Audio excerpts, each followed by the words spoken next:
तो भारत बनने की कहानी में आज से आपका शुरुआत करूंगा, प्रारंभ करूंगा। बहुत बेसिक चीज़ें आपको मैं बताता हुआ चलूँगा और आपको चीज़ें जो है बस समझते जाना है। बाद में मैं चीज़ें आपको लिखवा भी दूंगा, बट पहले आपको चीज़ों को समझना है। तो भारत बनने की कहानी जो आपकी है, ये आज़ादी के बाद भारत की कहानी से पहले थोड़ा सा हम पीछे जाएंगे। आज़ादी और आज़ादी से पहले देखिए, आज़ादी का जो हम अर्थ समझते हैं वो ये राजनीतिक स्वतंत्रता की बात है कि राजनीतिक तौर पे पहले हुकूमत जो है अंग्रेज़ कर रहे थे हमारे ऊपर, ब्रिटिशर्स कर रहे थे। उनकी एवज़ में पूरी की पूरी सत्ता, पूरा का पूरा अधिकार, पूरे के पूरे नियम कानून सब हमारे ऊपर सौंप दिए गए। आज जो हमारे देश का संविधान है, हमारे देश की जनता के द्वारा बनाया गया है, वो हमारे ऊपर लागू होता है। तो आज़ादी राजनीतिक तौर पे हमें मिल गई 15 अगस्त 1947 को, जिस पे अब सारा का सारा रूल जो है भारत का भारतीयों द्वारा ही किया जा रहा है।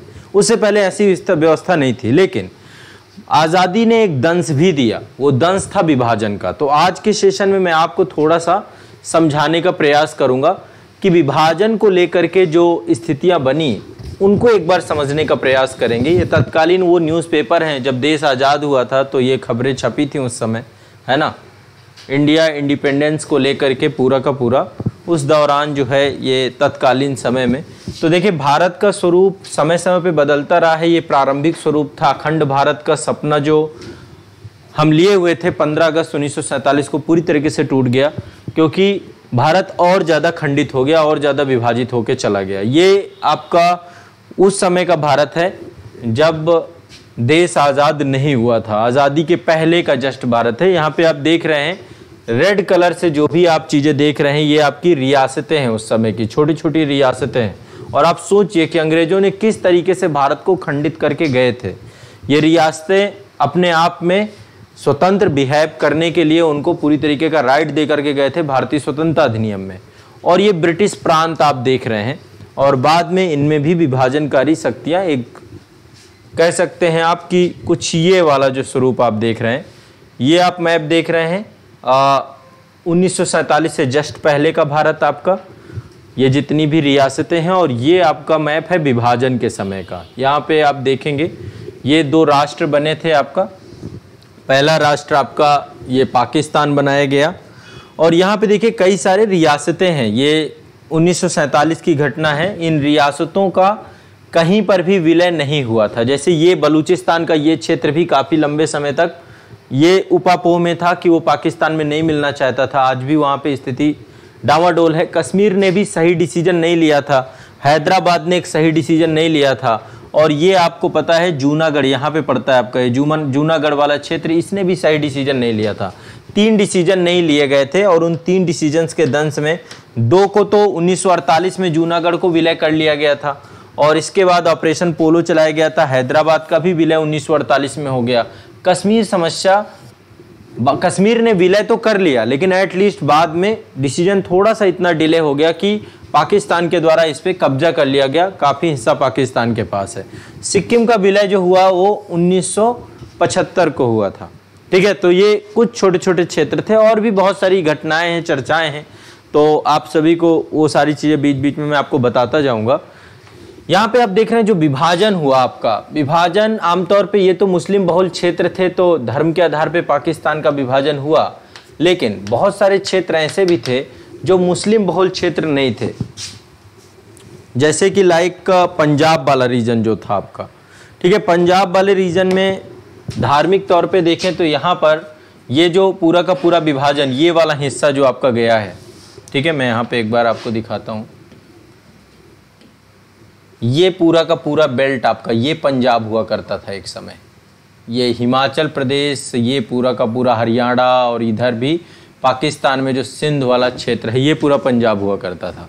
सबसे ज़्यादा हिंसा यहीं पे हुई है, और ये पूरा बंगाल हुआ करता था आपका, बांग्लादेश और हमारा जो पूरा का पूरा विभाजित बंगाल के तौर पे आप इसे समझ सकते हैं। तो जो सबसे ज़्यादा दंश विभाजन का किसी ने झेला, तो इन 2 क्षेत्रों ने झेला। इन 2 क्षेत्रों की स्थिति सबसे ज़्यादा डामाडोल हुई। अब देखिए, बात करते हैं कि क्या विभाजन अनिवार्य था, है ना। इसको लेके बहुत सारे लोगों ने कहा, जैसे उस समय मौलाना अबुल कलाम आज़ाद थे, वो कांग्रेस के अध्यक्ष भी रहे हैं लंबे समय तक, उसी समय तत्कालीन समय में चल रहे थे। उन्होंने एक बुक लिखी है, इंडिया विंस फ्रीडम, एक पुस्तक है। उस पुस्तक में उन्होंने कहा है कि पंडित नेहरू और सरदार पटेल जैसे जो उस समय लीडर थे, जिनके हाथ में देश की कमान थी, तो ये लॉर्ड माउंटबेटन के प्रभाव में आ गए और बंटवारे संबंधी उसकी माउंटबेटन योजना को इन्होंने स्वीकार कर लिया, अन्यथा भारत के विभाजन से बचा जा सकता था। ये बात करते हैं मौलाना अबुल कलाम आज़ाद। लेकिन आप खुद सोचिए कि कांग्रेस के नेताओं ने भारत के विभाजन को स्वीकार तो लिया, स्वाधीनता के साथ स्वीकारा, लेकिन यदि वो स्वीकृति नहीं देते तो स्थिति क्या होती? लॉर्ड माउंटबेटन जो योजना थी, उस योजना में तो सीधा सीधा यही था कि अब अपने देश की आंतरिक सुरक्षा आप लोग संभालिएगा, यदि आप विभाजन स्वीकार नहीं करते हैं तो निश्चित तौर पे वो आपको उसी स्थिति में छोड़ के चले जाते जिस स्थिति में भारत था। तो क्या एक आंतरिक गृह युद्ध की स्थिति नहीं बन जाती? देश में अराजकता का माहौल नहीं पैदा हो जाता? वैसे भी आपको पता होगा 16 अगस्त 1946 को एक बड़ा अराजक माहौल पैदा किया गया, प्रत्यक्ष कार्रवाई दिवस मनाया गया था और उसमें काफी बड़ी संख्या में लोग, हजारों की संख्या में लोग जो है मारे भी गए और घायल भी हुए। तो जब ऐसा माहौल बना हुआ हो जहां पे पुलिस प्रशासन व्यवस्था पूरी तरीके से अंग्रेजों के जाने के बाद नेस्तनाबूद नाबूद हो जाती, ऐसे में देश के नागरिकों को डावा इस उपापोह में छोड़ देना, क्या ये कितना सही था? क्या इस प्रश्न का उत्तर दिया जा सकता है कि यदि सरदार पटेल ने या पंडित नेहरू ने आगे आकर के ये निर्णय नहीं लिया होता कि हमें लॉर्ड माउंटबेटन प्लान जो है आपका स्वीकार है, तो क्या स्थिति बनती? ये अभी नहीं कहा जा सकता। आप इस चीज को एज्यूम कर सकते हो कि भारत एक ही रहता या कुछ भी रहता, क्योंकि कंडीशंस बहुत बुरी हो चुकी थी। महात्मा गांधी ने कई बार बोला था कि भाई मेरी लाश पे होगा भारत का विभाजन, मैं भारत के विभाजन को टुकड़े नहीं होने दूंगा, और यथासंभव उन्होंने प्रयास भी किया। उन्होंने लॉर्ड माउंटबेटन से भी मुलाकात की, लेकिन सरदार पटेल का कहना था कि देखिए, यदि शरीर का कोई एक हिस्सा कैंसर ग्रस्त हो जाता है तो उसको निकालना पड़ता है, बाकी के शरीर को आपको बचाने के लिए नहीं, पूरा का पूरा शरीर रुग्ण हो जाएगा। तो अभी जो तत्कालीन उस समय की सिचुएशन थी, उस सिचुएशन में यदि पाकिस्तान नया राज्य को लेकर स्वीकार नहीं किया जाता तो निश्चित तौर पे स्थिति बहुत भयावह रहती। और आज देखिए, हमारा ही हिस्सा रहा पाकिस्तान, और आज हमारे ही खिलाफ पड़ोस में एक लंबी साजिश, लंबा षड्यंत्र एक लंबी अवधि तक लगातार चलाता ही आ रहा है। हालत आज बद से बदतर हो चुकी है। जिस कंडीशन में भारत के विभाजन के परिणाम स्वरूप सारी चीजें उपलब्ध हुई, एक उपजाऊ जमीन मिली, सारी चीजें मिली, लेकिन उसका उपयोग कितना कर पाए उन संसाधनों का, और भारत को भी लगातार जो है अस्थिर करने की दिशा में प्रयासरत रहते हैं। तो भारत का विभाजन अनिवार्य था कि नहीं था, इस प्रश्न के उत्तर को समझने से पहले एक बार हमें समझना पड़ेगा कि विभाजन को लेकर के क्या क्या शक्तियां थी, कैसे विभाजन को लेकर के बात निकल आए, विभाजन तक पहुंच गए, तत्कालीन समय में कौन कौन से ऐसे कारक बन गए थे जिस कारण से विभाजन के लिए उत्तरदायी परिस्थितियों का निर्माण हुआ। तो भारत के विभाजन के लिए सबसे इंपॉर्टेंट रोल जिन्होंने अदा किया वो कौन थे? कई कारण है, मैं अब यहां पे कई सारे कारण आपको बताऊंगा। सबसे इंपॉर्टेंट रोल किसने अदा किया? सबसे महत्वपूर्ण रोल अदा किया ब्रिटिशर्स के द्वारा, अंग्रेजों के द्वारा। जो उनकी पॉलिसी थी, ब्रिटिश शासन की पॉलिसी थी, फूट डालो और शासन करो। 1906 में मुस्लिम लीग की स्थापना होती है, और आपको पता होगा कि पाकिस्तान का नाम तब तक नहीं था, लेकिन मुस्लिम लीग को क्यों स्टैब्लिश किया गया, इसके पीछे आपको थोड़ा सा जाना पड़ेगा। 1905 में एक घटना घटी थी जिसका नाम था बंगाल विभाजन, लॉर्ड कर्जन के द्वारा किया गया अक्टूबर 1905 में। क्या था बंगाल विभाजन में? बंगाल को किसी इस तरीके से विभाजित किया गया कि वो दो भागों में बट गया। दो भाग कैसे बनाए गए बंगाल के? एक हिस्सा इस तरीके से डिवाइड किया गया कि वहां पर धार्मिक रूप से अल्पसंख्यक बना दिया गया एक वर्ग को, चूंकि बंगाल उस समय राष्ट्रीय चेतना का केंद्र बनकर के उभर रहा था, तो बंगाल को कमजोर करना बहुत जरूरी था। तो एक क्षेत्र का विभाजन लॉर्ड कर्जन ने इस तरीके से किया कि वहां पे धार्मिक तौर पे एक वर्ग अल्पसंख्यक बन जाए, और दूसरा क्षेत्र जो उसने विभाजित किया वहां पे भाषाई आधार पे अल्पसंख्यक बना दिया दूसरे वर्ग को। तो धर्म के आधार पे जो ये आपका बांग्लादेश वाला क्षेत्र है, जो बंगाल विभाजन के दौरान इसको डेवलप किया गया, यहां पे हिंदू को अल्पसंख्यक बना दिया गया। मुस्लिम बहुल क्षेत्र था तो हिंदू अल्पसंख्यक बन गया और मुस्लिम यहां पे आपका बहुसंख्यक बन गया। और यदि हम भाषा के आधार पे बात करें तो बांग्ला को अल्पसंख्यक बना दिया गया। कहां पे? जो आपका ये पश्चिम बंगाल वाला क्षेत्र था। और बाकी जो आपकी अन्य भाषाएं थी तो भाषा के आधार पर अल्पसंख्यक बनाया गया, धर्म के आधार पर अल्पसंख्यक बनाया गया। बीजारोपण यहां पर नहीं हुआ था, बीजारोपण इससे पहले हुआ था। 1857 की क्रांति के बाद ही अंग्रेजों ने समझ लिया था कि यदि हमें लंबे समय तक भारत में रहना है तो भारत को तोड़ देना ही सबसे महत्वपूर्ण जरूरत है। और तभी आपको, क्योंकि आप देखिएगा 1857 की क्रांति को एक स्वाभाविक क्रांति नहीं मानते, बल्कि एक सैनिक विद्रोह मानते हैं, बल्कि वो एक जिहाद की संज्ञा देते हैं। वो कहते हैं कि मुस्लिम शासकों के द्वारा फिर से अपने आप को स्टैब्लिश करने के लिए पूरा का पूरा विद्रोह किया गया, जिसमें आपका ये जो अंतिम मुगल शासक जो था बहादुर शाह जफर, तो एक हिंदू मुस्लिम रंग देने का प्रयास वहां से अंग्रेजों ने चालू किया। फिर सर सैयद अहमद खान और फिर कॉन्फ्लिक्ट वो क्रिएट होते हैं। तो 1857 की क्रांति के बाद ही शुरुआत में तो अंग्रेजों ने क्या किया, हिंदुओं को संरक्षण दिया। और आपको पता होगा कि 1885 में एक संस्था बनाई जाती है, भारतीय राष्ट्रीय कांग्रेस।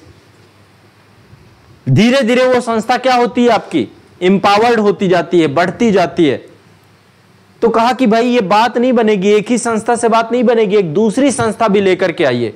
तो दूसरी संस्था क्या बनाई इन्होंने? मुस्लिम लीग। कब बनाई गई?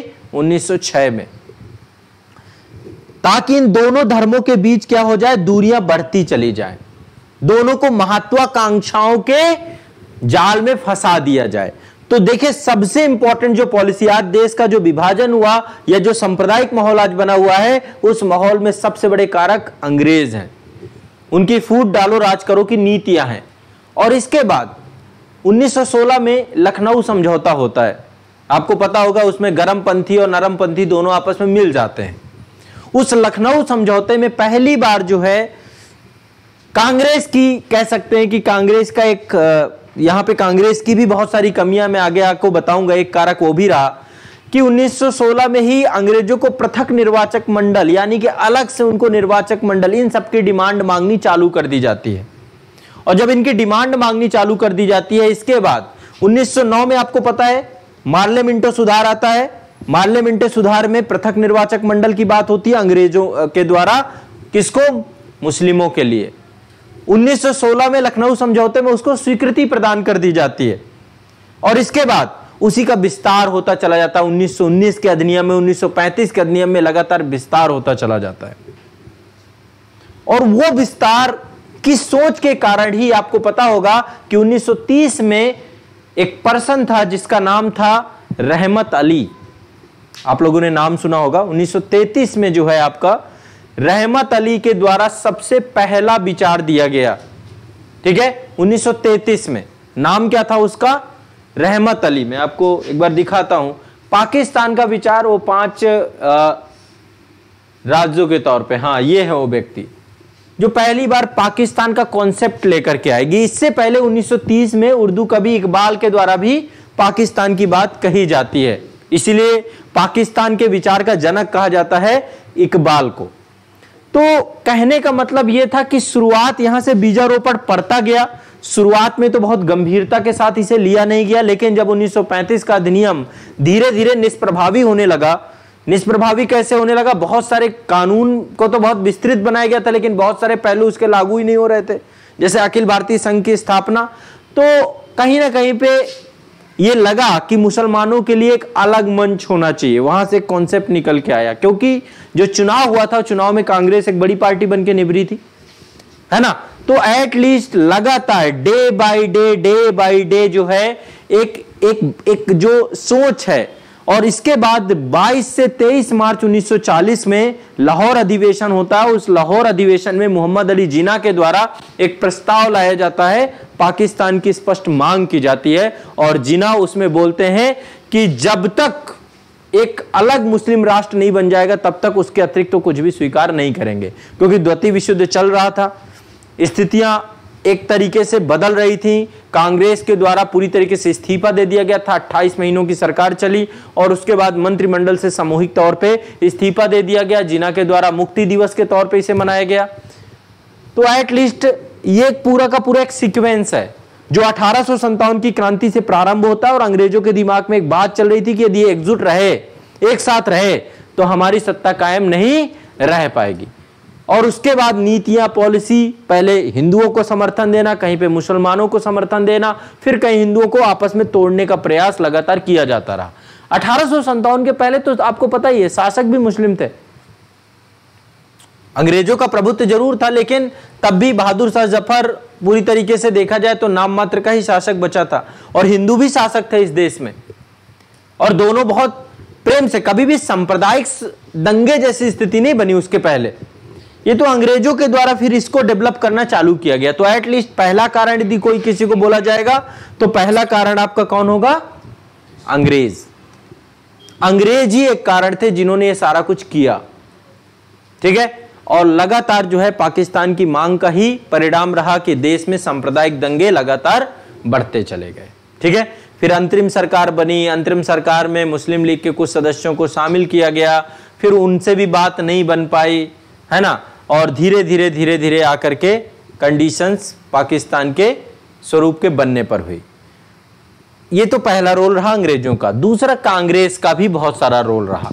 कांग्रेस ने समय समय पर लीग की अनुचित, मुस्लिम लीग जो संस्था बनी थी उसकी अनुचित मांगों को स्वीकार करती गई, और जब अनुचित मांगों का उसका स्वीकार करती गई उससे उनकी हिम्मत बढ़ती चली गई। जैसे कि 1916 में लखनऊ समझौता जो आपको हुआ, उसमें पृथक निर्वाचक मंडल को स्वीकृति दे देना, यह भी अपने आप में एक घातक था। इसके अलावा आपको शायद पता हो कि 1909 में पृथक निर्वाचक मंडल मुसलमानों को दिया अंग्रेजों ने मार्ले मिंटो सुधार में। वहीं जाकर के कम्युनल अवार्ड कब आया? 1932 में रैमजे मैकडोनाल्ड के द्वारा हिंदू धर्म के अंदर भी जो दलित वर्ग था उसको भी पृथक निर्वाचक मंडल, फिर जाके पूना पैक्ट होता है और वो सारी चीजें आप लोगों ने पढ़ी होंगी। तो वहां पर क्या हो गए? कांग्रेस रिजिड हो गई। गांधी यरवदा में जाकर के आमरण अनशन करने लग गए और फिर जाके पूना पैक्ट हुआ गांधी और अंबेडकर जी के बीच में। तो यहां पर अंग्रेजों को लगा, यहां पर मुस्लिम वर्ग को लगा कि ये थोड़ा सा कमजोरी का लक्षण, जब हमारा ही पूरा वर्ग विभाजित, ऐसे में सबको लेकर के चलना चाहिए था ना एक साथ। तो पहले कांग्रेस का जो ढुलमुल रवैया रहा, इस ढुलमुल रवैये ने भी बहुत ज्यादा तुष्टीकरण की राजनीति, हिंदू मुस्लिम एकता के नाम पे ढकोसलेबाजी की राजनीति, ये जाकर के कहीं ना कहीं पे तुष्टीकरण की नीति के कारण भी बहुत सारी चीजें देखने को मिली। इसके अलावा बड़े बड़े इस समय संगठन भी विकसित हो रहे थे और भी वर्ग बन रहे थे, है ना। जैसे कि बहुत सारी संस्थाएं और डेवलप हो रही थी जो धर्म के नाम पर थी।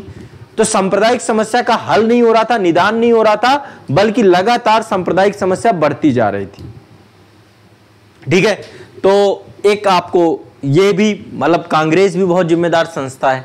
इसके बाद और यदि हम जिम्मेदारी का रूप दें तो और किसको जिम्मेदार दे सकते हैं? सत्ता के प्रति आकर्षण का भाव सबसे इंपॉर्टेंट चीज होती है। समय और परिस्थिति के हिसाब से सत्ता से बड़ी चीज कुछ नहीं होती है। देश का विभाजन क्यों? क्योंकि मुस्लिम लीग कभी सत्ता तक पहुंच ही नहीं पाई, तो उसे लगा सत्ता तक पहुंचना है तो विभाजन करना पड़ेगा। तो सत्ता का आकर्षण भी था इसमें। दूसरा, देश में लगातार सांप्रदायिक दंगे भड़क रहे थे। लोगों के मन की भावनाएं इतनी कुत्सित कर दी गई थी जिससे लोग हिंदू मुस्लिम में बंट चुके थे, और हिंदू मुस्लिम में बंटने के परिणाम स्वरूप लोगों ने विभाजन को प्रायोरिटी देना चालू किया। ना तो सेना काम आई, ना तो पुलिस काम आई, ना तो अंग्रेजी सरकार काम आई। लगातार बिहार, उत्तर प्रदेश, पश्चिम बंगाल, पंजाब, कलकत्ता, इन सब क्षेत्रों को दंगा ग्रसित क्षेत्रों के तौर पे लगातार काम किया जा सके। अंग्रेज चाहते तो दंगा रोक सकते थे, पर वो चाहते ही क्यों? उनका बिगड़ ही क्या रहा था? वो तो चाहते ही यही थे। तो लगातार दंगों के कारण भी स्थिति बिगड़ती चली गई और ऐसे में कंडीशंस खराब हो गई। तो सांप्रदायिक दंगे भी एक बड़ा कारक है। सबको लगा कि ये लगातार बार बार के विवाद, आपके घर में ही बार बार विवाद हो, बार बार लड़ें, तो क्या रिजल्ट निकाला जाता है? बताइए, अलग कर दिया जाए। तो यदि ये दंगे नहीं होते, आम पब्लिक आपस में नहीं भिड़ती, लाखों लोगों की जान नहीं जाती, तो संभवतः इतना बड़ा निर्णय नहीं होता। इसके बाद आप एक चीज समझिए, जब हम कभी कारकों को ढूंढने में जाते हैं ना, तो बहुत बारीक बारीक चीजें होती हैं। बारीक चीजों की बात करें तो जिन्ना की हठ धर्मिता, एक हठ ने कहां लाके खड़ा कर दिया भारत को। एक मुद्दा उठाया गया और उस मुद्दे को लगातार लेकर के चला गया, उसको मुद्दा ही बना लिया गया। हर एक मिशन फेल होता चला गया सिर्फ जिन्ना के हठमर्त्या के कारण से। अंग्रेज जो भी प्रस्ताव लेकर के, प्रपोजल लेकर आते थे, चाहे वो बेबल प्लान हो, तो लगातार जो भी डिस्कशंस में बैठते थे वो डिस्कशन सफल ही नहीं हो पाता था। डिस्कशन किस बिहाफ पे भारत कांग्रेस करना चाहती थी कि विभाजन को छोड़ करके बाकी जो कुछ भी तुम मांगोगे वो सब कुछ मिलेगा, लेकिन वो हठ में बैठ चुका था जिन्ना, हठ ही हो चुका था कि मुझे चाहिए तो चाहिए ही, बाकी पे बात नहीं करेंगे। जैसे लाइक मान लीजिए आपके घर में स्थिति खराब हो जाए तो आप बोले विभाजन को छोड़ के और कुछ मांग लो, तुम ये सामान मांग लो, ये कर लो, वो कर लो। गांधी तो प्रधानमंत्री पद तक देने को ऑफर करने को तैयार हो गए थे, लेकिन नहीं, विभाजन। तो जब हठी व्यक्ति आ जाता है और फिर लगातार उसका दुरुपयोग करता है तो उसकी हठ धर्मिता भी एक बहुत बड़ा कारण बनी और अंतरिम सरकार बनाई गई थी। आपको पता होगा कि 1946 में एक अंतरिम सरकार बनाई गई। मुस्लिम लीग के 5 प्रतिनिधि इसमें सम्मिलित किए गए, लेकिन इन 5 प्रतिनिधियों ने अंदर जाके काम नहीं किया, बल्कि जो अंदर बैठे हुए मंत्री थे उनके काम में रोड़ा डालना चालू किया। तो ऐसे में जब अड़ंगा लगातार लग रहा था तो ऐसी कंडीशन में भी साथ रह पाना मुश्किल था और ऐसे में इनको बाहर निकाल दिया गया और कंडीशंस खराब हो गई। बहुत सारे लोग ऐसा भी कहते हैं कि पाकिस्तान का बनना अंग्रेज अधिकारियों का षड्यंत्र भी था। वो चाहते ही थे कि भारत का विभाजन करके जाएं। इसको लेकर के कई सारे एविडेंस निकले भी हैं कि सब प्री प्लान था, जिन्ना को एक प्रॉमिस था, एक वादा था और विभाजन कांग्रेस स्वीकार नहीं कर रही थी अंतिम क्षण तक। ये तो बहुत लास्ट में जो है पटेल और नेहरू को जाकर के जहर का घूंट पीना पड़ा, क्योंकि उनकी जरूरतें, क्योंकि उनको बार बार ये लग रहा था कि अंग्रेज अफसरों की सहानुभूति मुसलमानों के पास थी। क्योंकि उस समय आपने देखा होगा कि जैसे लॉर्ड माउंटबेटन प्लान आता है 3 जून को, कोई डिस्कशन नहीं, कुछ नहीं, तुरंत भारतीय स्वतंत्रता अधिनियम आ जाता है और विद इन 1 मंथ 2 मंथ के अंदर अंदर पूरा देश आजाद हो जाता है विभाजन के साथ। ये कैसे पॉसिबल हो सकता है? ये कोई पूर्व योजना से संभव नहीं कि इतने बड़े देश को इतनी सीमाएं बनानी है, सब कुछ आपका पहले से ही प्लान रेडी है। तो एटलीस्ट इसके पीछे की मंशा अंग्रेज अधिकारियों के साथ साथ अंग्रेजी हुकूमत जो कि ब्रिटेन से चलती थी, वो खुद चाहती थी कि भारत को एकजुट ना रखा जाए। यह भी सबसे इंपॉर्टेंट चीज। इसके बाद बहुत सारे लोग कहते हैं कि कांग्रेस नेताओं का सत्ता के प्रति आकर्षण था, सब प्रधानमंत्री को ही बनना चाह रहा था, कोई ये भी एक मुद्दा उठाया जाता है, लेकिन एटलीस्ट ये तो होना ही था कि कोई ना कोई तो बनता ही कभी ना कभी, है ना, चाहे वो बनते चाहे ये बनते। पर मुद्दा यही है कि जब बनाना था तो बनाना था। सत्ता हस्तांतरण की भी कई बार धमकी दी जाती थी। एटली के द्वारा कई बार बोल दिया जाता था कि भैया सत्ता हम आपको जून 1948 में सौंप देंगे, है ना, और जल्दी से जल्दी अपना मामला सुलझा लो। तो एक डर ये भी बना। यही बात लॉर्ड माउंटबेटन ने भी कहा कि भैया सत्ता लेना हो तो ले लो, नहीं लेना हो तो हम ऐसे ही जा रहे हैं। और ये बार बार धमकी से भारतीयों को लगता था कि यार हम गृह युद्ध में क्यों फंसे, और ऐसी कंडीशन में भी हमने स्वीकार कर लिया। इसके बाद एक ये भी रहता था कि पाकिस्तान बन तो जाएगा लेकिन बहुत कमजोर राष्ट्र सिद्ध होगा। कई कांग्रेसी नेता ये मानते थे कि पाकिस्तान चलो बना भी लोगे लेकिन राजनीतिक तौर पे, भौगोलिक तौर पे, आर्थिक तौर पे एक समृद्ध राष्ट्र के तौर पे नहीं होगे, जो आज वो सिद्ध भी कर रहा है। कारगर भी उसी तरीके की चीजें निकल के आ रही हैं। तो उन्हें लगता था कि आज नहीं तो कल, रात का दिन का भूला रात में वापस लौट आए तो भूला नहीं कहते हैं। तो ये था कि कोई नहीं, मान लो, फिर ये शाम को जाएगा कहां। कई बार आप देखते हैं ना, दुलार में माता जी पीट देती हैं, उनको पता फिर लौट के आ जाएगा जब इसको भूख लगेगी। तो वो एक ये भी मन में विचार ऐसा माना जाता है कि भारतीय संगली में आज नहीं तो कल तो ये आएगा ही आएगा। तो ऐसी कंडीशंस, ऐसी सोच, उस कारण भी एक ढीला हवाली देखने को मिली। दूसरा, तुरंत स्वतंत्रता प्राप्त करने की जल्दबाजी थी। कांग्रेस चाहती थी कि देश का मतलब स्वतंत्रता तुरंत चाहिए, अब बहुत टाइम हो गया, लंबा खींच दिया, तो विभाजन आनन फानन में कर ही दो। क्योंकि आप खुद देखिए ड्यूरेशन कितनी है, माउंटबेटन प्लान 3 जून को आता है, 15 अगस्त को हम आजाद हो जाते हैं। यदि ये प्रस्ताव आया ही था तो थोड़ा सा टाइम लेते, चीजों को समझते, देखते, बूझते, तो एक जल्दी आजादी पाने की चाह, एक ये भी बड़ा कारण था कि हम देश को विभाजन के दंश में ला जाकर के बैठा दिए। लॉर्ड माउंटबेटन का प्रभाव था ही, वो भी लगातार चाह ही रहा था इन सब चीजों को लेकर के। तो इस तरीके से कई कारण हैं जो भारत के विभाजन को लेकर के एक महत्वपूर्ण रीजन बने। अब इनमें से एक एक कारण जो है मैं आपको लिखवाऊंगा, आप लोग एक एक कारण करके लिखते जाओ। हेडिंग डालिए कि भारत के विभाजन के लिए उत्तरदायी कारक। पहले मैं देखो विभाजन से स्टार्ट कर रहा हूं ताकि फिर आप बाकी सारी चीजों को, परिस्थितियों को समझो। भारत के विभाजन के लिए उत्तरदायी कारक,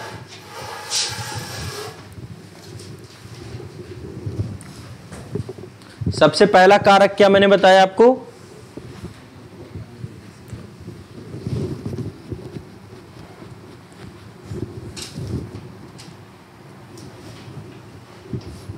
पहला कारण है ब्रिटिश साम्राज्यवादियों की फूट डालो और शासन करो की नीति। हेडिंग डाल लीजिएगा, ब्रिटिश साम्राज्यवादियों की फूट डालो और शासन करो की नीति।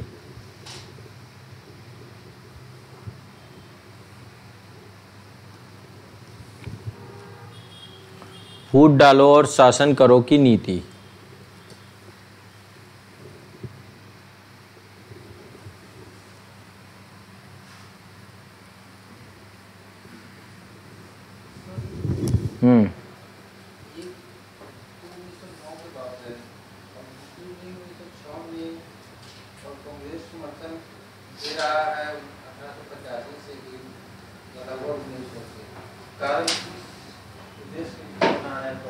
कौन समर्थन दे रहा है? क्या पूछना चाह रहा है? अंग्रेज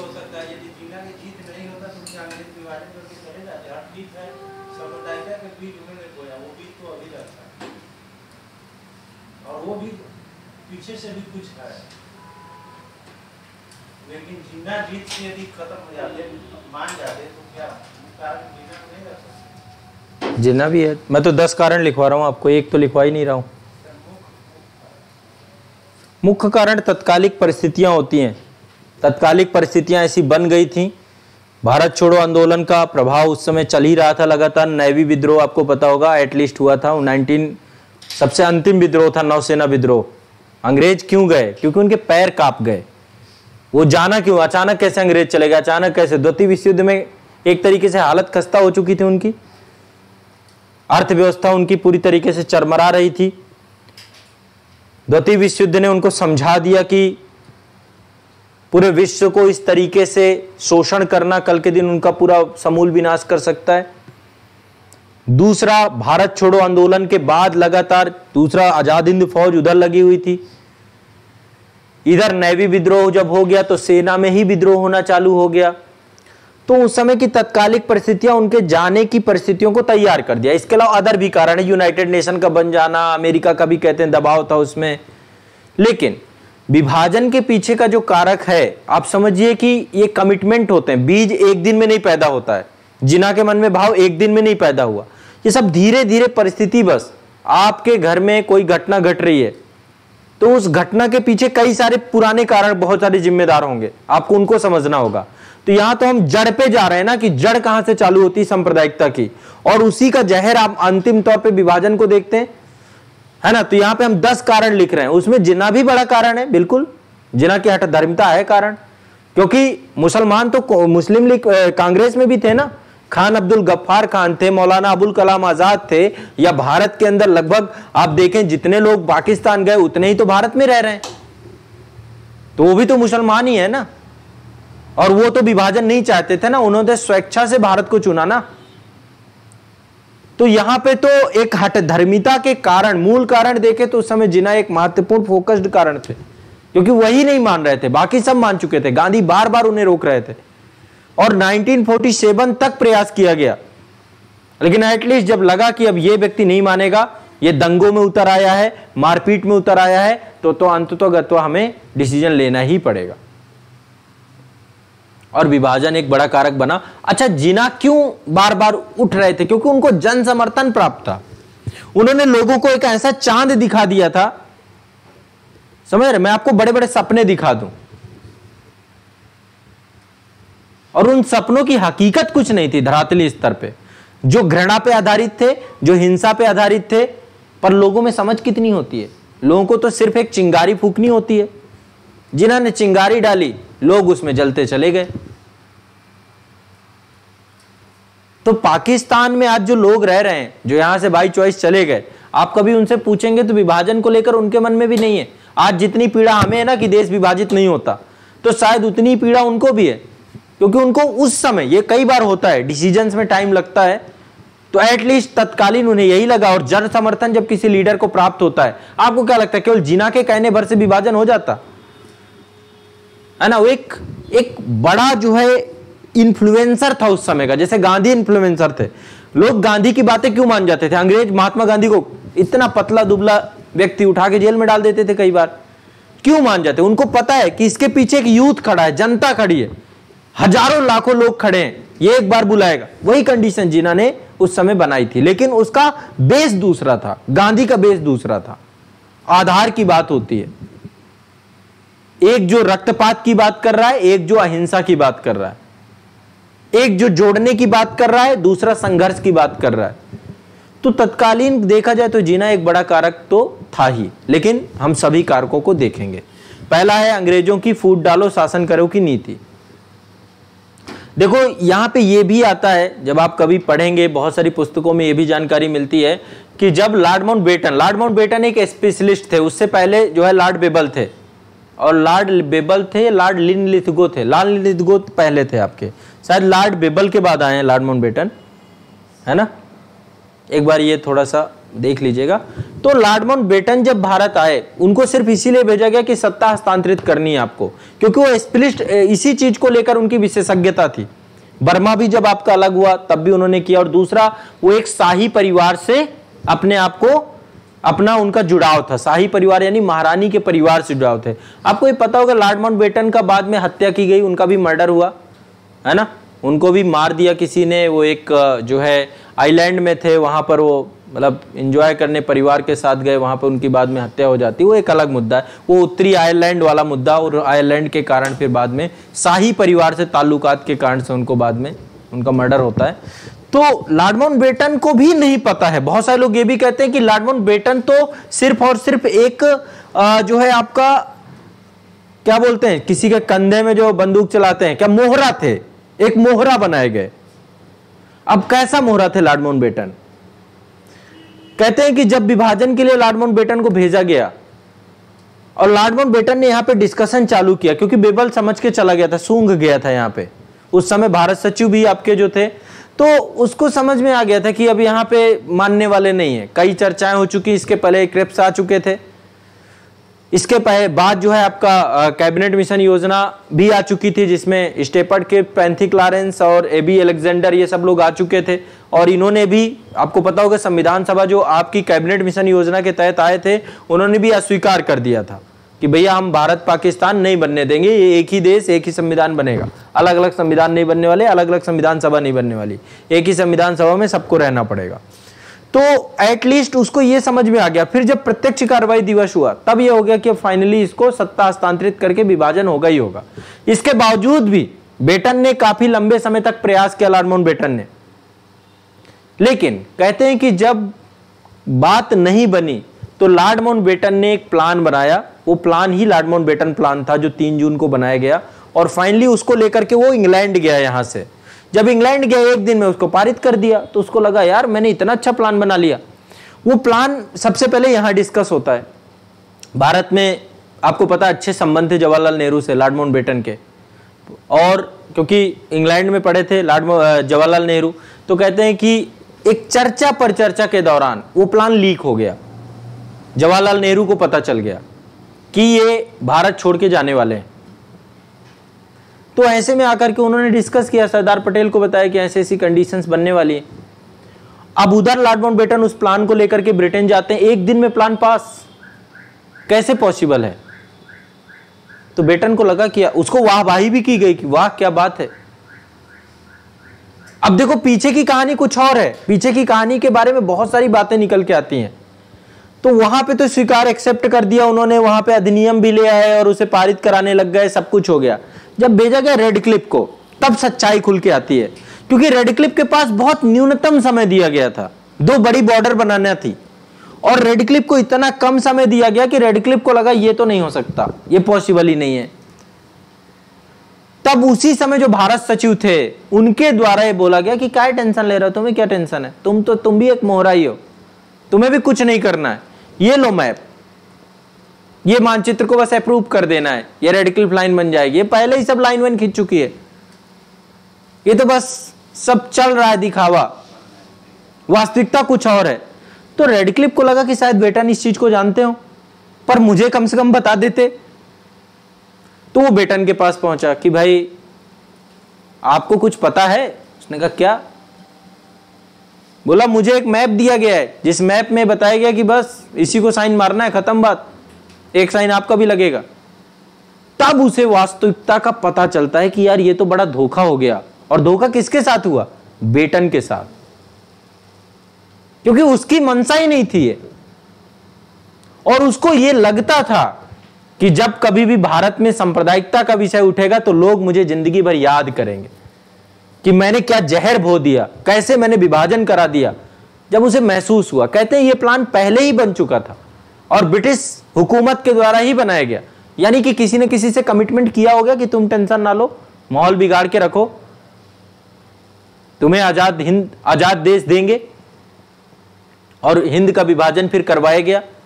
तो इसके पीछे की बहुत सारी बातें निकल के आती हैं। एक बात ये भी निकल के आती है कि ये बहुत पुराना प्लान है और इस प्लान को बस हूबहू एग्जीक्यूट करने के लिए बेटन और रेडक्लिफ मोहरा बनाए गए। एक कहानी तो ये निकल के आती है। और एटलीस्ट फिर कहते हैं कि बेटन भारत में इसीलिए रुकते हैं, है ना। जब कृष्णन मेनन, बीपी कृष्णन मेनन उन्हें बताते हैं कि भाई आप अब भारतीयों का दर्द यदि कम करना चाहते हो तो एक ही तरीका है। सोचिए कितनी बड़ी प्लानिंग, क्यों नहीं एकजुट होने देना चाहते थे अंग्रेज हमें, क्योंकि वो यहां से शोषण करके गए थे। उन्हें पता था एक देश बन गया यदि भारत, तो ये आपस में नहीं उलझे रहेंगे, बल्कि हो सकता है आकर के कल के दिन ब्रिटेन के ऊपर कितना लूट के ले गए आपको पता भी नहीं है। यहां से कितने हमारे पुरातात्विक चीजें गायब हो चुकी हैं इस देश से, कितना सोना चला गया। यहां के जो संग्रहालय खाली पड़े, आप कभी लंदन म्यूजियम देखिए, सब भारत का सामान पड़ा है वहां पे। तो इन्हें पता था कि एटलीस्ट यदि एकजुट हो गए तो फिर इनके पास मुद्दा ही क्या बचेगा, तो विभाजन। और विभाजन छोटा मोटा नहीं, 565 टुकड़ों में भारत को बांट के जाएंगे, ये प्लानिंग थी। और 565 टुकड़ों में उन्होंने भारत को बांट दिया। तब बेटन ने यह वचन दिया कि मैं भारत को एक करके जाऊंगा। यदि मैंने अलग भी किया है, मैंने 2 भागों में विभाजित किया। किसने विभाजित किया? बेटन ने। बेटन का प्लान, बेटन के प्लान में साइन, उसका एग्जीक्यूशन, सब कुछ किया। तब उसने यहां पर रह करके भारत को एक करने में कोशिश की, क्योंकि उसके प्रभाव में बहुत सारे राजा थे और उन राजाओं पे कहीं ना कहीं पे बेटन का प्रभाव पड़ा है। यदि बेटन नहीं लगते, सरदार पटेल की महती भूमिका थी, क्योंकि सरदार पटेल बहुत दूरदृष्टि आदमी थे, लेकिन बेटन भी साथ में थे, बीपी कृष्णन भी साथ में थे, क्योंकि बेटन को तो अपनी छवि सुधारनी थी। तो यहां पे अंग्रेजों का जो फूट डालो नीति करो की हम बात करते हैं ना, ये अपने आप में साधारण बात नहीं है। बहुत बड़ा खेला किया उन्होंने पहले, और उस खेला को एग्जीक्यूट कर दिया समय आने पर। ठीक है ना, क्यों नहीं? डिस्कशन के लिए टाइम ही नहीं, कुछ चर्चा नहीं, सब पहले से रही होगी ना प्लानिंग। तभी तो ये जून में देना था, जून 1948 में आजादी देनी थी। 1947 1 साल पहले कैसे मिल गई? तो बहुत सारी बातें हैं, कुछ चीजों का पर्दाफाश। और देखो सारे डॉक्यूमेंट तो कभी रिलीज किए ही नहीं जाएंगे, नहीं आजादी के टाइम पीरियड के डॉक्यूमेंट रिलीज कर दें। कम से कम कन्वर्सेशन, वार्तालाप क्या हुआ है, क्या डिस्कशंस हुए हैं, कैसे नेगोशिएशन हुआ है, कुछ तो सामने आता। बट वो चीजें है ना, एजम्पशन और बहुत सारी चीजों से इतिहासकारों ने लिखा है। ठीक है, चलो हेडिंग क्या डाली थी आपने? हाँ, लिखो इसके बारे में। लिखिए, भारत के विभाजन के लिए एक उत्तरदायी और महत्वपूर्ण कारण, एक उत्तरदायी और महत्वपूर्ण कारण अंग्रेजों की साम्राज्यवादी नीति थी। अंग्रेजों की साम्राज्यवादी नीति थी।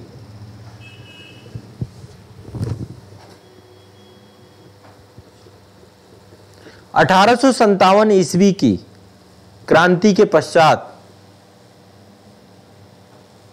1857 ईस्वी की क्रांति के पश्चात प्रारंभ में तो अंग्रेजों ने हिंदुओं को संरक्षण दिया। प्रारंभ में तो अंग्रेजों ने हिंदुओं को संरक्षण दिया।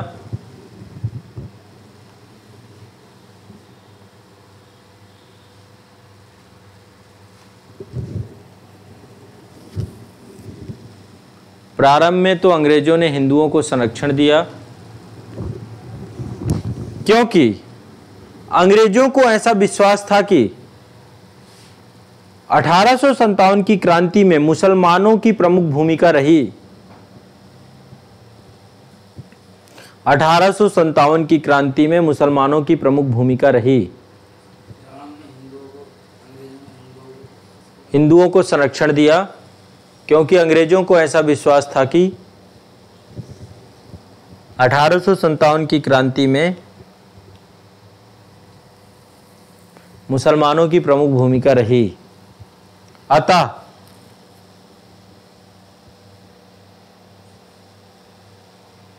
उन्होंने हिंदुओं को संरक्षण देना प्रारंभ किया। अब कैसे संरक्षण देंगे, प्रमोट कैसे करते हैं?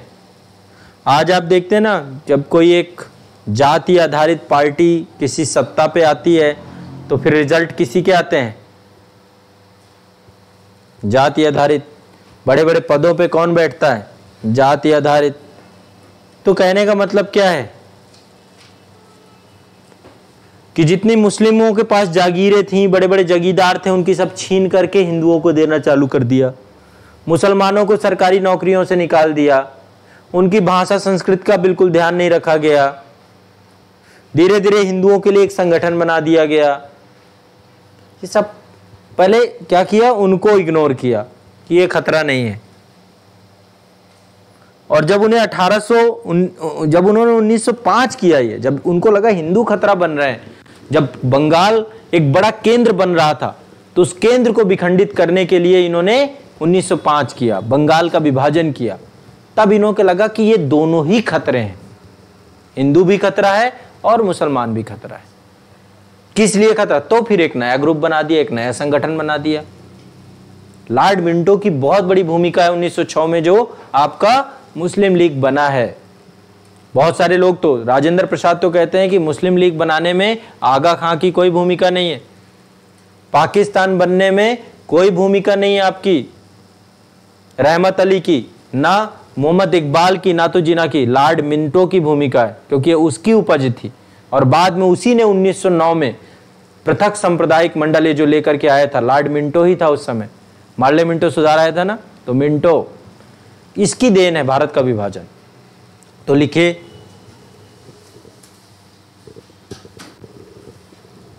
प्रमुख भूमिका रही, उन्होंने हिंदुओं को संरक्षण देना आरंभ कर दिया। यही नहीं, मुसलमानों की जागीरदारी तथा जमींदारी छीनकर, मुसलमानों की जागीरदारी तथा जमींदारी छीनकर हिंदुओं को जमींदार तथा जागीरदार बनाया गया।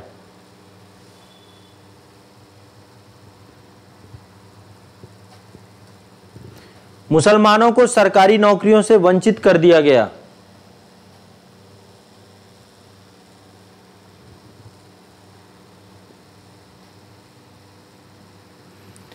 उनकी भाषा एवं संस्कृति पर बिल्कुल ध्यान नहीं दिया गया।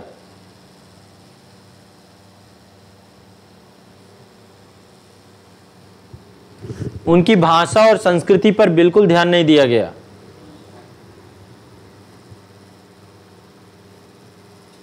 (1885 AD में कांग्रेस की स्थापना हुई।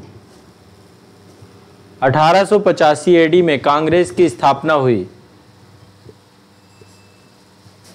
और जब कांग्रेस धीरे धीरे मजबूत होने लगी, कांग्रेस धीरे धीरे मजबूत होने लगी,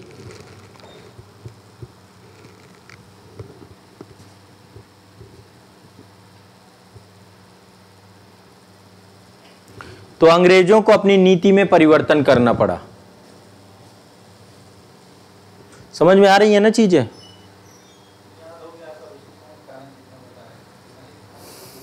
लिख लो लिख लो लिख लो, काम आएगा, लिख लो। इंडियन पोस्ट इंडिपेंडेंस में कोई बुक नहीं है भी तो बहुत सारी चीज़ें आपको नहीं मिलेंगी, जितनी मैं आपको बताऊंगा उतना तो नहीं मिलेगा आपको, तो इसलिए कर लो, काम आएगा।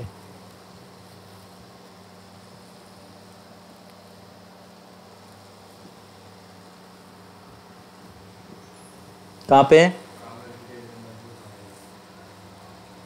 हाँ, कांग्रेस धीरे धीरे मजबूत होने लगी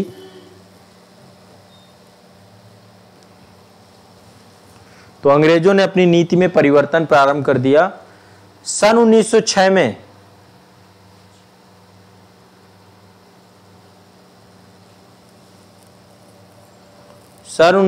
में मुस्लिम लीग की स्थापना लॉर्ड मिंटो, जो भारत के तत्कालीन वायसराय थे, के इशारों पर हुई। मुस्लिम लीग की स्थापना लॉर्ड मिंटो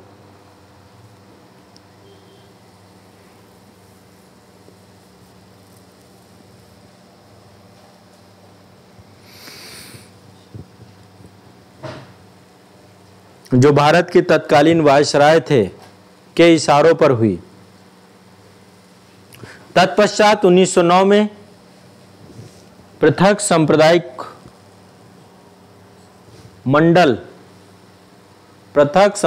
मंडल लाकर इस नीति का मतलब है फूट टारो राज करो की नीति, इस नीति को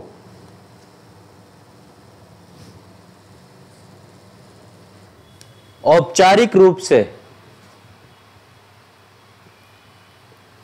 सबके सामने उजागर कर दिया।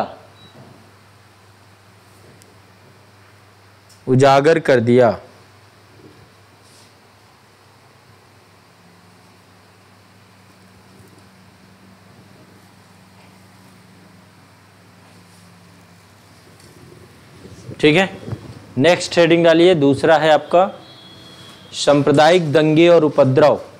देखो बहुत सारी चीजें इसमें लिखने के लिए, लेकिन मैं कितना लिखवाऊंगा, सब कुछ लिखवाना फिर आप लोग परेशान हो जाएंगे।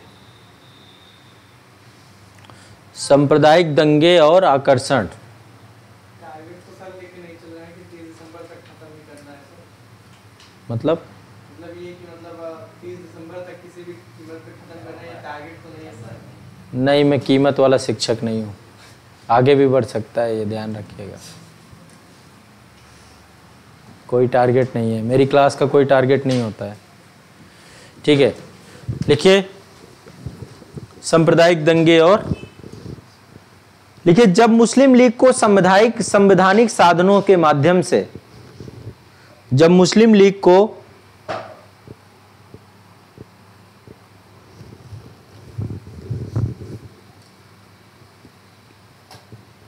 संवैधानिक साधनों के माध्यम से पाकिस्तान की मांग को स्वीकार करवाने के लक्ष्य में सफलता नहीं मिली,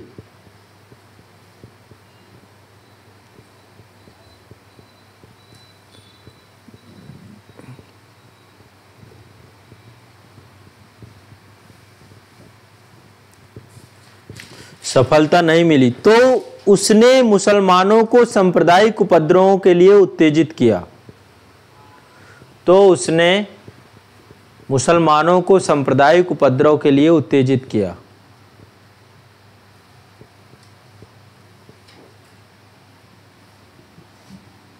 (16 अगस्त 1946 को मुस्लिम लीग की प्रत्यक्ष कार्रवाई दिवस पर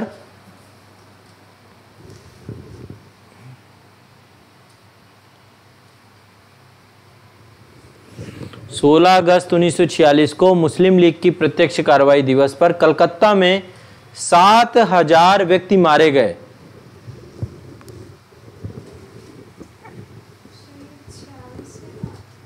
हाँ, 16 अगस्त 1946।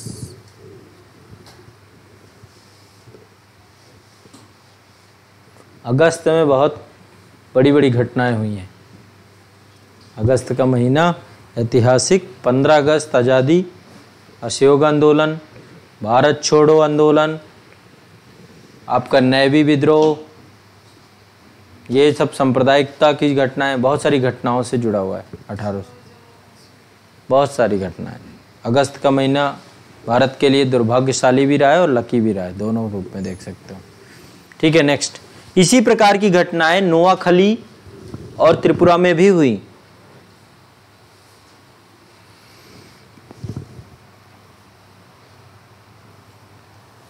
नोआखली और त्रिपुरा में भी हुई।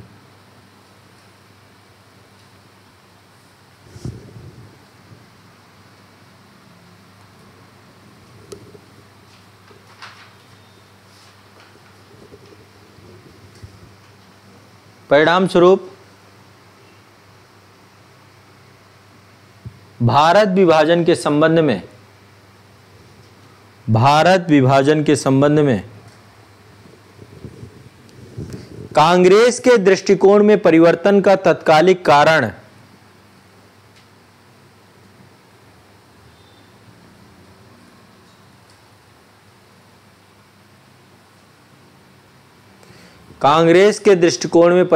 तत्कालिक कारण ये सांप्रदायिक दंगे ही थे।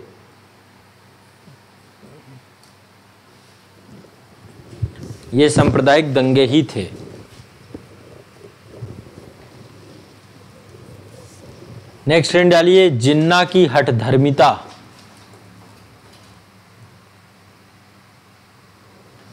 जिन्ना की जिद और जुनून ने एक देश बना दिया। जिन्ना की हठधर्मिता।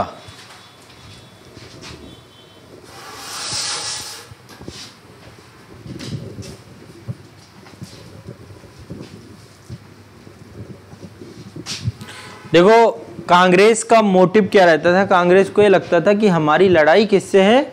अंग्रेजों से है, जनता से नहीं। जनता तो सहयोगी है हमारी, तो जनता के साथ हमेशा कांग्रेस जुड़ी रहती थी।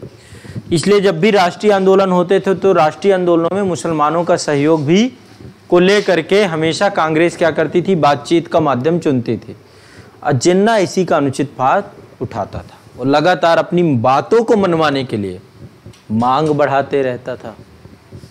ठीक है, और वही हठधर्मिता लगातार बनी रही। तो इसी बात को लिख लीजिए। लिखे, कांग्रेसी यह मानते थे कि हमारा मुख्य संघर्ष, मुझे लगता है इस मैटर को यदि सुभाष चंद्र बोस डील करते, अब ये वही है, अज्यूम कर सकते हो कि अगर सुभाष होते तो देश का विभाजन नहीं होता, अगर तिलक होते तो देश का विभाजन नहीं होता, ये अज्यूम करने वाली बात है। पर ऐसा मुझे लगता है कई बार कि यदि सुभाष चंद्र बोस होते यदि यहाँ पर इस जगह पे, तो शायद विभाजन रोक पाते, में भी। और विभाजन के पक्ष में तो कोई नहीं है।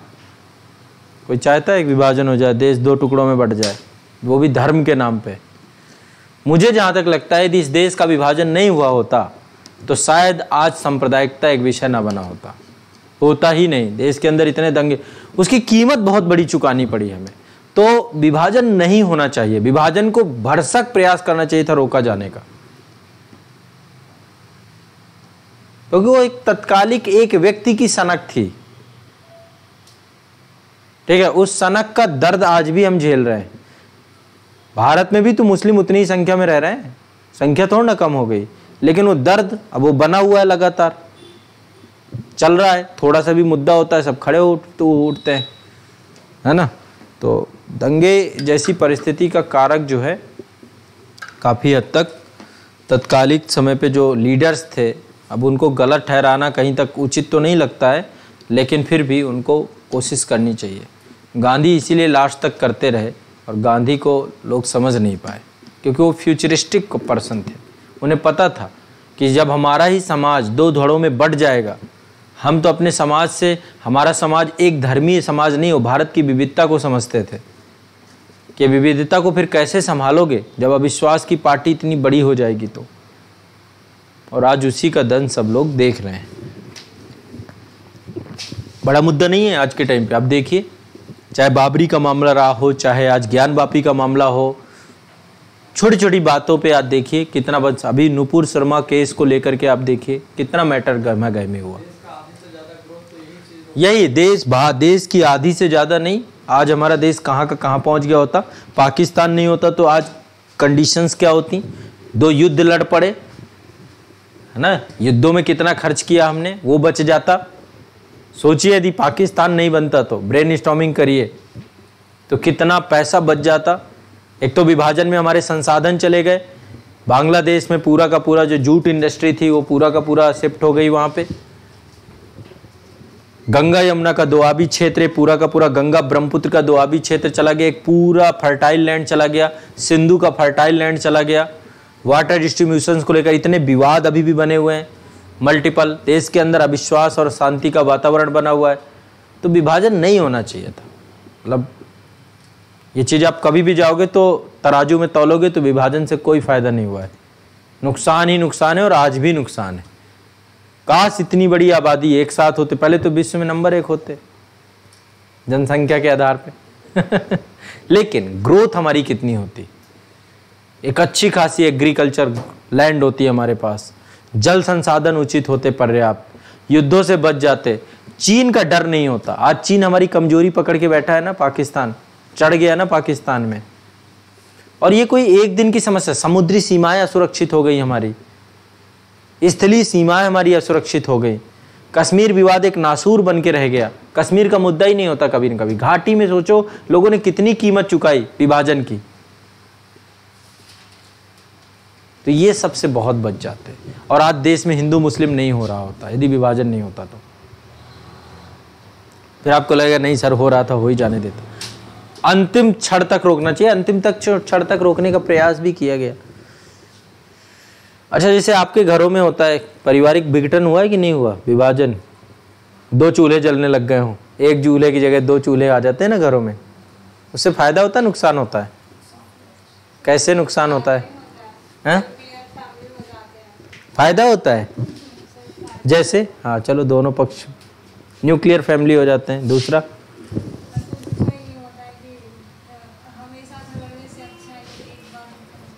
एक बार ही खत्म कर दो जड़ से अच्छा मुझे ये बताओ, परिवार हमेशा के लिए खत्म होता है कभी?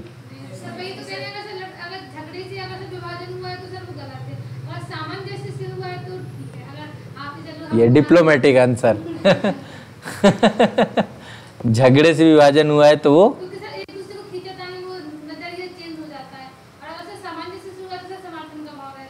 समर्थन का भाव रहता है।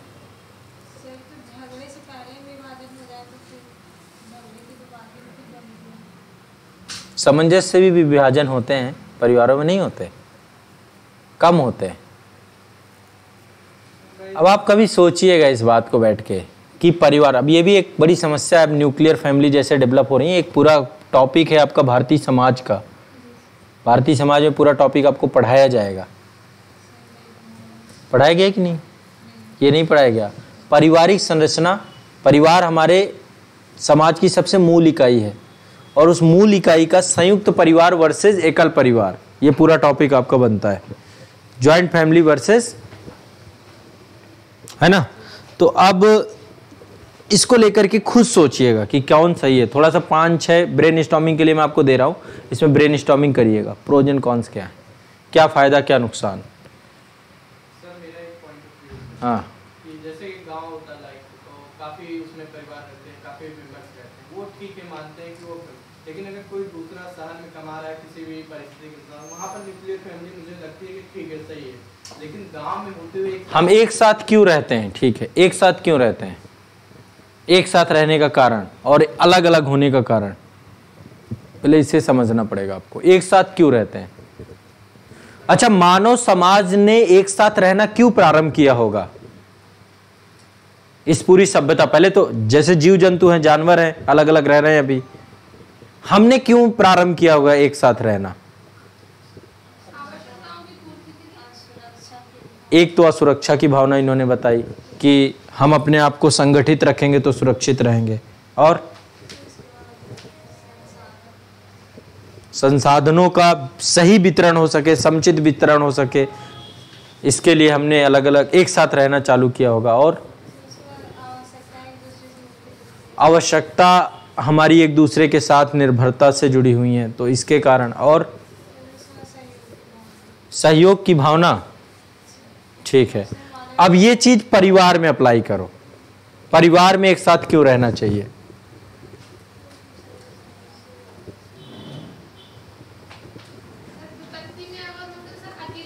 एक चीज ध्यान रखना, कभी भी अलगाव की बात को बहुत ज्यादा एक्सेप्ट मत करना। बहुत अलगाव की बात, बहुत कि नहीं यही ठीक है, यही ठीक है। आप यदि ऐसा सोच के चलोगे ना, कल के दिन आपको एक समूह को ही संभालना है। यहाँ पे नजरिया दिखता है, एक समझ रहे, एक प्रोस्पेक्टिव क्रिएट होता है आपका जब आप एकल की बात करते हैं।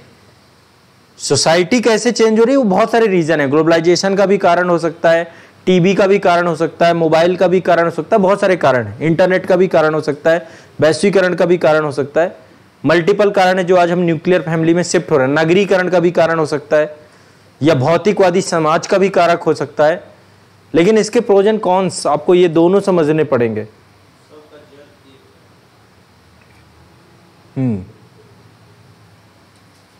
बोलेंगे कि 1-2 घंटे इंतजार कराएंगे। हाँ, तो उसको अंदर रखिए आप अपने, जब कल परसों तक आए तब बता दीजिएगा। हाँ, तो उसे अंदर रखिए। ठीक है, तो सहयोग को ही हमेशा प्रायोरिटी देना है आपको। सहयोग, जब भी देश के विभाजन को आप एक्सेप्ट मत करिएगा। कभी भी इंटरव्यू बोर्ड आपसे पूछे, कुछ भी बोले, क्योंकि उसके नुकसान ज्यादा हुए। आपका भी पर्सपेक्टिव पूछा जाएगा ना, आपका भी तो एक पक्ष बनता है ना। ऐसे ही परिवार के जब विघटन की बात आए तो आप विघटन के साथ मत खड़े हो जाइएगा। मैं यहाँ पे एक दृष्टिकोण बदलने की बात है आपको बता रहा था। जब समाज का ऐसे, तो फिर पूरे गांव को आप एकजुट नहीं मानोगे कि गांव में सब अलग अलग होने चाहिए, एक परिवार इक्वल टू एक गांव हो जाना चाहिए। वहां तो फिर आप समूह से पूरी तरीके से कभी भी अलग नहीं हो सकते हैं। जब मनुष्य एक सामाजिक प्राणी है तो समाज को आपको एक्सेप्ट करना पड़ेगा, चाहे वो परिवार की छोटी सी छोटी इकाई के तौर पे हो या फिर राष्ट्र के तौर पे हो। समझ रहे हो बात को? इसी को अंतरराष्ट्रीयतावाद कहते हैं। हम सबको एक साथ, एक ही भावना के साथ लेकर के चलते हैं। तो ऐसे ही आप कभी भी विघटन के साथ मत खड़े होइएगा। आपकी बातों से विघटन नहीं दिखना चाहिए। हाँ, वो रीजन है, वो कॉज है, वो आपको जरूर जानने हैं कि क्या कारण से ये हो रहा है। पर आपका प्रोस्पेक्टिव समन्वय का होना चाहिए, कोऑर्डिनेशन का होना चाहिए। नहीं ऐसे तो आप फिर अपनी टीम को कैसे चलाओगे? टीम भी तो एक, कल के दिन जहां पे जॉब करोगे वो भी तो एक परिवार बन जाएगा ना, आपका फैमिली बन जाएगी। फिर उसे कैसे चलाओगे?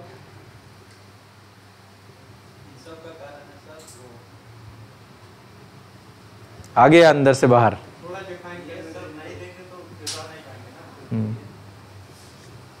ठीक है, चलो भौतिकवादी समाज आ जाओ, लेको आगे छापो। कहाँ पे थे हम? क्या हुआ?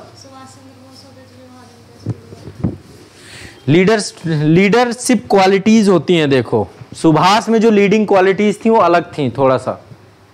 सुभाष तो शुरुआती रीत, पहले तो जब वो कांग्रेस में आए, आपको पता है बहुत कम समय में लोकप्रिय हो गए। 1938 में सुभाष कांग्रेस के अध्यक्ष बनते हैं। 1939 में वर्सेस गांधी होते हैं, सुभाष जीतते हैं। तो सुभाष की लोकप्रियता चरम में पहुंच चुकी थी। सुभाष एक ऐसे विचारधारा के व्यक्ति थे जो सबको साथ लेकर के चलते थे, और वो आगे चल करके एटलीस्ट आपने खुद देखा होगा कि वो व्यक्ति जाकर के, कई बार मुझे लगता है कि वो कैसा चमत्कारी व्यक्ति रहा होगा कि यहां से जर्मनी जाकर के सेना बना लेना, यहां से सिंगापुर जाके सेना बना लेना, और उस सेना को लीड करना, इतना बड़ा विजन देना कि दिल्ली चलो, चल के दिल्ली को हमला करना है, उसको पकड़, विजन, सोच, लोगों के अंदर एक उत्साह भर देना, हौसला भर देना। अब ये सोचो, उन्होंने भारत में नहीं किया, भारत के बाहर जाकर उन्होंने इतना बड़ा हौसला कि तुम मुझे खून दो मैं तुम्हें आजादी दूंगा। ये चमत्कार है। तो वो विजनरी लीडर उस अवधि में जब भारत में होता तो एटलीस्ट उस समय का भारत हो सकता है बहुत कुछ अलग होता, क्योंकि उसकी लीडिंग पावर कुछ अलग थी। उस नजरिए से हम समझ सकते हैं कि यदि सुभाष होते तो शायद सुभाष की आजादी का भारत अलग होता, गांधी की आजादी का भारत आप देख रहे हो। एक बार क्वेश्चन यूपीएससी ने पूछा था ना, अब देखो ऐसे ही क्वेश्चन यूपीएससी पूछता है। एक क्वेश्चन आया था, अभी आप लोग खोल के देखिएगा प्रीवियस ईयर, कि यदि गांधी नहीं होते तो आजादी का स्वरूप क्या होता, है ना। आप प्रीवियस ईयर क्वेश्चन पेपर देखना। अब यही क्वेश्चन आ जाए, यदि सुभाष होते तो आजादी का स्वरूप क्या होता। सुभाष लीड कर रहे होते तो आजादी का स्वरूप क्या होता। सोचना पड़ेगा, दोनों की आइडियोलॉजी पे जाना पड़ेगा। एक की सोशलिस्ट आइडियोलॉजी थी, गांधीवाद अपने आप में खुद एक आइडियोलॉजी है। एक है जो मौकों को तलाशता है, जो एक है जो आदर्श में रहता है। एक व्यवहारात्मक है, एक आदर्शात्मक है। सुभाष परिस्थितियों के हिसाब से बदल जाने वाले व्यक्ति थे। उनके निर्णय, उनके डिसीजन परिस्थितियों के अनुसार होते थे। तो समसामयिक परिस्थितियों में वो उसी हिसाब से निर्णय लेते और शायद इस समस्या का समाधान कर पाते। अंग्रेजों से अच्छा डील करने में मेरे ख्याल से सुभाष अपने आप में ज़्यादा बेहतर। बस ये अब सोचने की बातें, कितना भी सोच सकते हैं। चलो आगे इसको।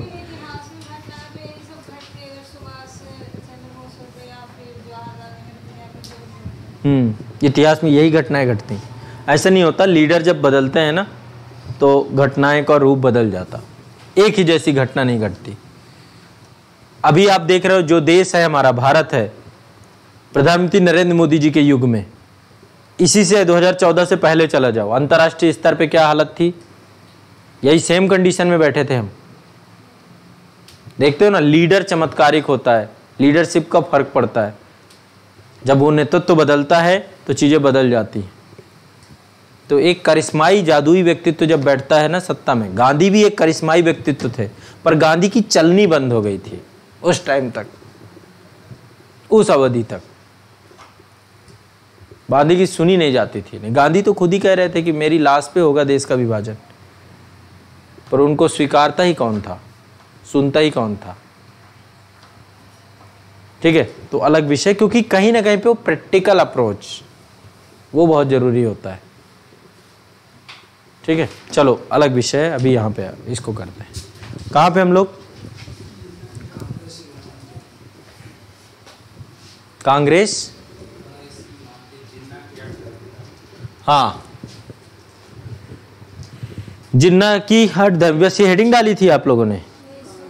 ठीक है, कांग्रेस ये मानते थे कि हमारा संघर्ष, हमारा मुख्य संघर्ष ब्रिटिश सरकार से है, हमारा मुख्य संघर्ष ब्रिटिश सरकार से है, ना कि जनता के साथ। इसलिए राष्ट्रीय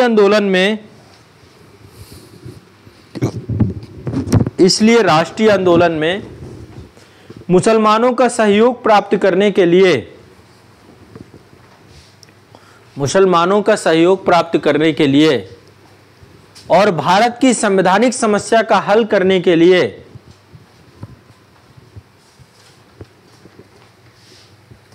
भारत की संवैधानिक समस्या का हल करने के लिए कांग्रेसी नेता जिन्ना से बातचीत करने के लिए सदैव तत्पर रहते थे। कांग्रेसी नेता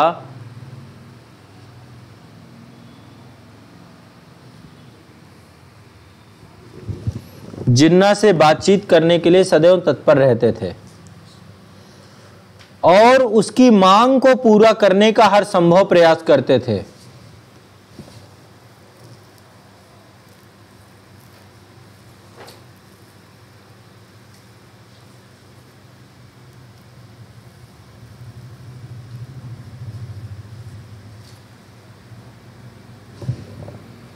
और उसकी मांग को पूरा करने का हर संभव प्रयास करते थे।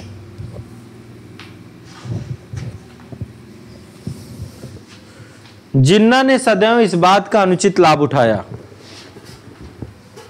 जिन्ना ने सदैव इस बात का अनुचित लाभ उठाया।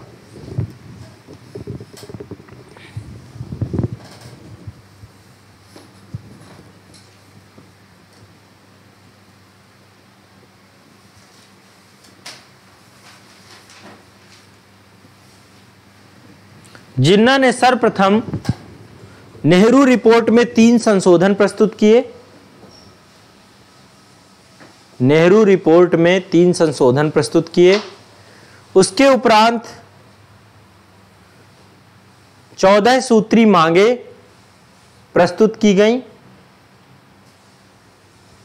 14 सूत्री मांगे प्रस्तुत की गई और फिर पाकिस्तान के निर्माण की आवाज उठाई गई। पाकिस्तान के निर्माण की आवाज उठाई गई।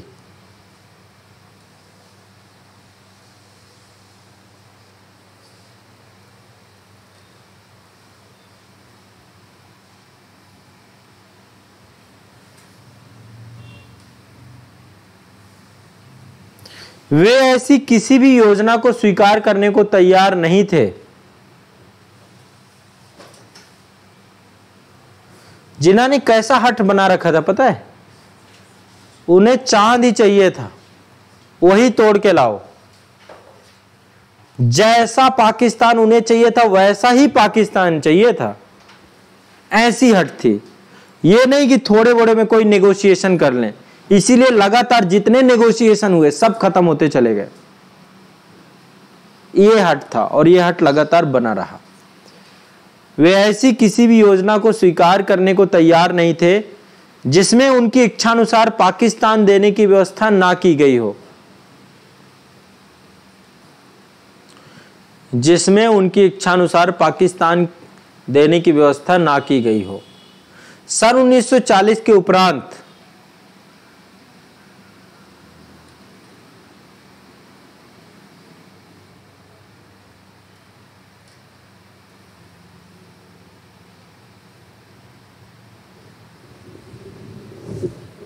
भारत की राजनीतिक समस्या के समाधान हेतु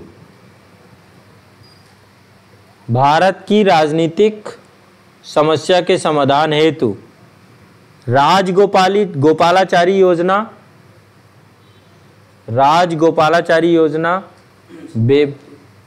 कहाँ पे?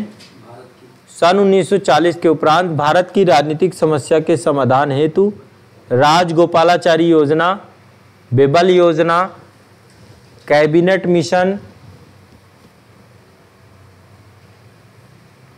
योजना प्रस्तुत की गई। लेकिन कहाँ पे? राजगोपालाचारी योजना, बेबल योजना, कैबिनेट मिशन योजना प्रस्तुत की गई। लेकिन जिन्ना की हठधर्मिता के कारण किसी भी योजना में सफलता नहीं मिली। किसी भी योजना में सफलता नहीं मिली।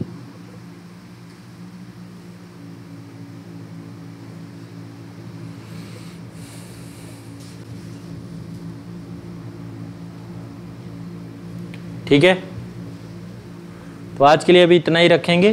कल की क्लास में टॉपिक कंप्लीट होगा आपका और इसके बाद फिर मैं आपको एक एक प्रधानमंत्री काल प्रारंभ करूंगा। ठीक है, एक तरीके से सारे प्रधानमंत्री एक एक करके हम लोग देखते जाएंगे। तो कल की क्लास के बाद नेक्स्ट क्लास से नेहरू का काल प्रारंभ करेंगे। सबसे इम्पोर्टेंट काल यही है क्योंकि ये शुरुआती दौरान है और इसमें मैं एक विभाजन कर दूंगा। मतलब मैं ऐसे एक एक साथ नहीं पढ़ाऊंगा, ऐसे विभाजन कर दूंगा कि अच्छा विदेश नीति के क्षेत्र में क्या क्या हुआ एक साथ पढ़ लेंगे उसको नेहरू के टाइम पीरियड पे। इकोनॉमी के क्षेत्र में क्या क्या हुआ एक साथ पढ़ लेंगे। राजनीति के क्षेत्र में क्या क्या हुआ एक साथ पढ़ लेंगे। ठीक है, तो एक एक करके ऐसे करके विभाजन करके देख लेंगे। पहले चुनौतियां समझेंगे फिर इसके बाद उनके द्वारा क्या काम किए गए, इनको हम समझते हुए आगे क्लास करेंगे। ठीक है।